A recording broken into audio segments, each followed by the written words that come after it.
Good afternoon and a warm welcome to Newsline, one full hour of interesting news from Liberia and beyond, plus background reports, interviews, and analysis. In the headlines at 2 o'clock, President Jose Nyema Boakai returns to Monrovia after Christmas visit to Lofa County.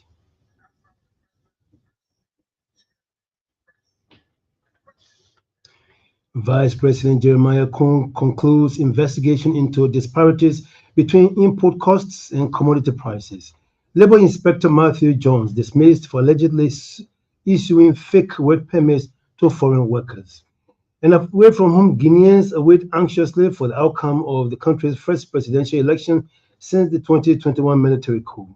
We also have the news in French, Simple Liberian, English, and sports. I'm Hassan Keo presenting. But first, here is Grace Tao and the Bulletin of News.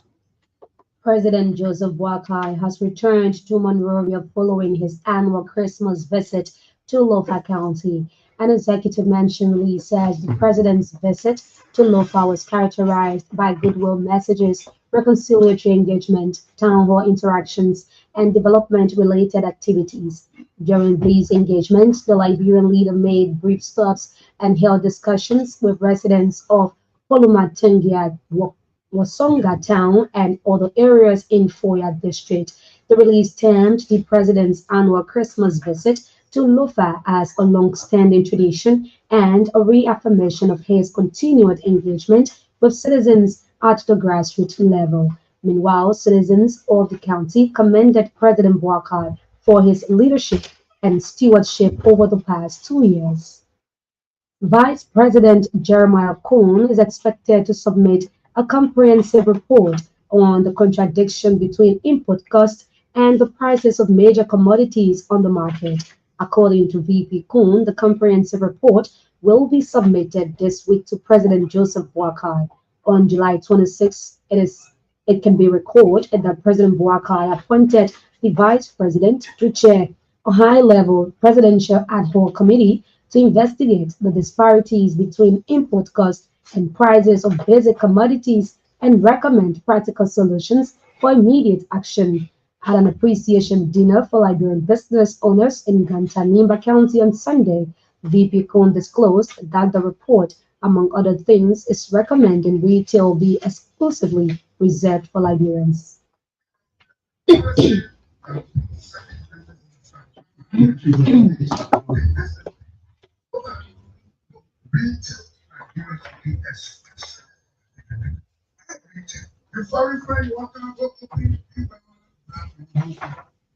Vice President Jeremiah Cohn stated that during the investigation, it was uncovered that Liberian-owned businesses are put at disadvantage by foreign businesses involved in retail sale. The Liberian Vice President stressed the urgent need to robustly streamline existing policies governing the business sector of the country.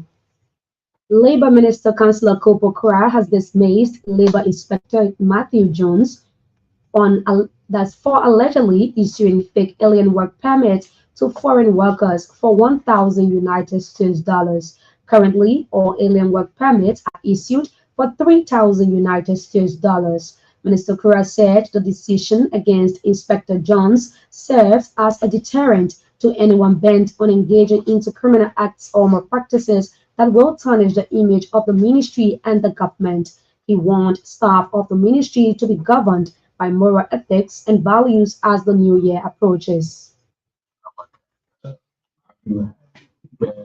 Fake LRA received for Indian group, one of the employees of the Indian Costco together with Johnson in the name of the LRA, $1,000, indicating that the person had paid for work permit. The Labor Ministry boss recounted the president's zero-tolerance stance on corruption, fraud, and other malpractices in the public sector. Meanwhile, dismissed Labor Inspector Jones has been turned over to the Liberian National Police for investigation. A staunch supporter of the Congress for Democratic Change, CDC, Professor P. Sedi Willia, has joined the Unity Party. Professor Willia, who completed the normal formalities over the weekend, said President Boakai is on the right path with the undertakings of developmental projects across the country. According to Professor Willia, the president's prioritizing developments in the country affecting the rural communities. Our correspondent quotes Professor Willia as saying he left the CDC because of internal wrangling within the party.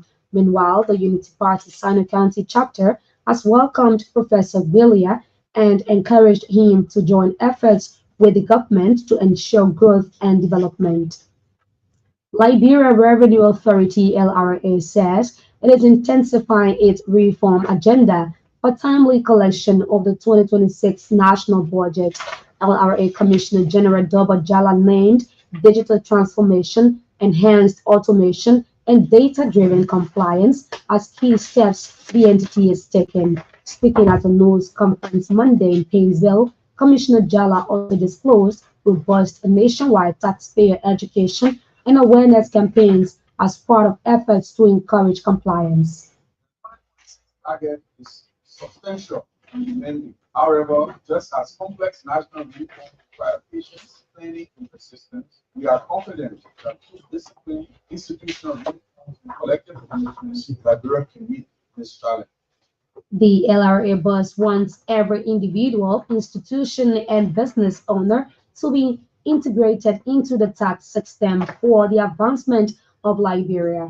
Meanwhile, Commissioner Jala is commending taxpayers, individuals, and businesses for their continued support to the country revenue envelope.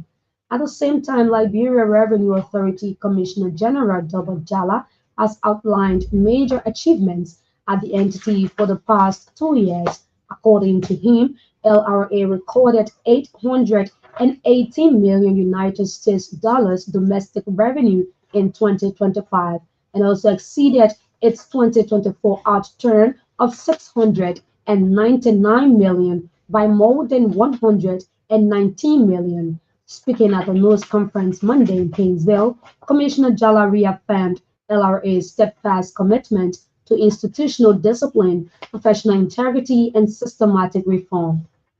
Represents the highest level of domestic revenue collection ever achieved in the history of our country. The LRA boss noted that the move demonstrated by the Liberia Revenue Authority clearly shows that Liberia's domestic resource mobilization efforts have been strengthened. Commissioner Jala is, however, craving increased budgetary support to address institutional and operational constraints facing LRA. Lofa County Senator Joseph Jala has described the dedication of the Boawulhun Community Microfinance Bank in Lofa County as a milestone achievement for residents of the county. Senator Jala said the construction of the local bank will help boost economic activities by supporting local businesses in the county. The Lofa County Senator noted that the bank will also provide financial services, promote saving culture, and empower women. He wants residents of the county to see the bank as a gateway to growth and microfinance development. The bank, worth over 100,000 United States dollars, was constructed by Robert Cisse, a Lofa citizen based in the United States of America. The Agricultural Ministry and partners have established the Seed for Liberia project to strengthen the agriculture sector. The Seed for Liberia project is an EU-sponsored initiative intended to transform the sector and produce standard and quality seeds for Liberian farmers.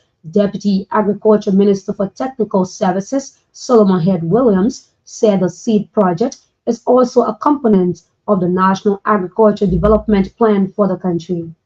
Seed for Liberia project is a key component of our developmental agenda that addresses the way forward with regards to the National Agriculture Development Plan. The Seed for Liberia project is a key project to transform the agricultural sector by building strong local seed systems with our major value chains. Speaking to ELBC Sunday in Painesville, Minister Head Williams said it will build a strong local seed systems for the farmers to produce more food. He said as a result, a seed development and certification agency along with two other groups have been set up at the Ministry of Agriculture to ensure its productivity. The Armed Forces of Liberia has graduated about 56 officers from its Officer Candidate School program for 2025. The program is designed to train officers in the Army in carrying out professional and ethical behaviors while defending the nation and its people. This year's training program comprises 25 medical personnel officers, 31 regular officers, and one band officer. During the ceremony at the Barclay Training Center on Monday, the graduates were challenged to maintain the high standards of the Liberian Army. They were also urged to remember the core values of the AFL and warned that the military is not for job, rather, it's a place of service. The event brought together top government officials, including Finance and Development Planning Minister Gustin Gafwan, House Committee Chair on Defense Gize Colley, among others. Carisbrooke Magisterial Court has issued a stay order on all ongoing Transport Ministry Weight Bridge project related activities in Carisbrooke Statutory District, rural Montserrat County. Our correspondent said the intervention followed criminal trespassing charges filed in connection with the construction site. The stay order temporarily suspends the ministry's work until further investigations are completed, with a pending conference scheduled for January 2 next year. According to the rate, which copy is in the possession of this station, states George Smith, Jackson Flomo, and others are as identified as defendants allegedly in violation of Section 15.21 of the new penal law of Liberia. The complaint further said the defendants have begun constructing concrete structure or house on the property constituting the crime of criminal trespass. Meanwhile, the city mayor of Carisbrooke City, Edwin Ure, clarified that the land in question is a property of the Liberian government on ground that after measuring 75 feet away from the quota, the remaining land is a wetland. The administration of the Telewanyan Memorial Hospital in Vonjama, Lofa County has turned over a 6-bed maternity waiting home to be used by residents of the community and surrounding areas. The facility is intended to ease the difficulties pregnant women face traveling along distances to access maternal care. According to our correspondent, the project was funded by the European Union under its Spotlight Initiative project. The newly refurbished maternity waiting home is designed to accommodate pregnant women for up to 1 month before delivery.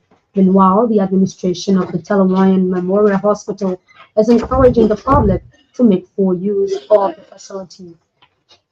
A group under the banner Youth Alliance for Responsible Governance has announced a planned peaceful march at the Capitol building on January 13, 2026. The group says the march is intended to formally petition the Senate to nullify the bill passed by the House of Representatives to increase its own seats to 87.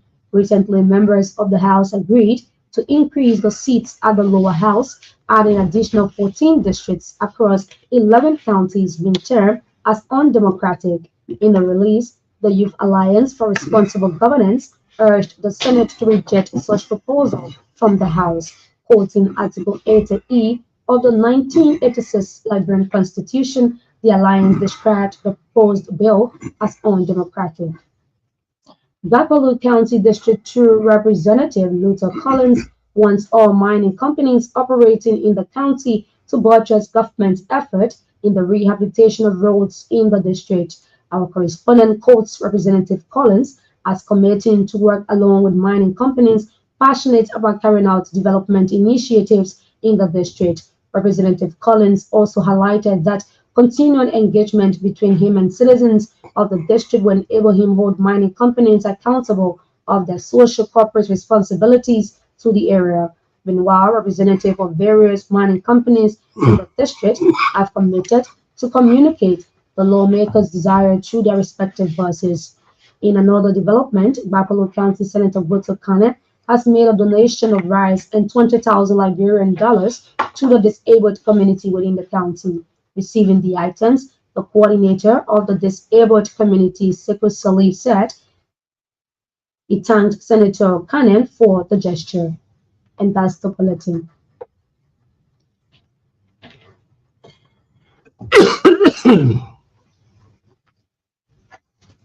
Crystal, with that bulletin, I'm afraid I'm under the weather.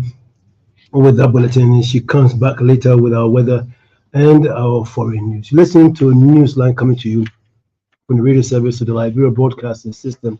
We broadcast from Gainesville.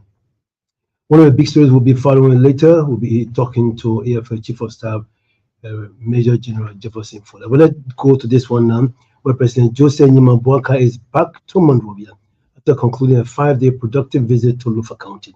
The visit, according to a release, formed part of the president's annual Christmas activities to the county. Pastor Talo has a summary of the Liberian leaders' engagements whilst in Lufa. The president's visit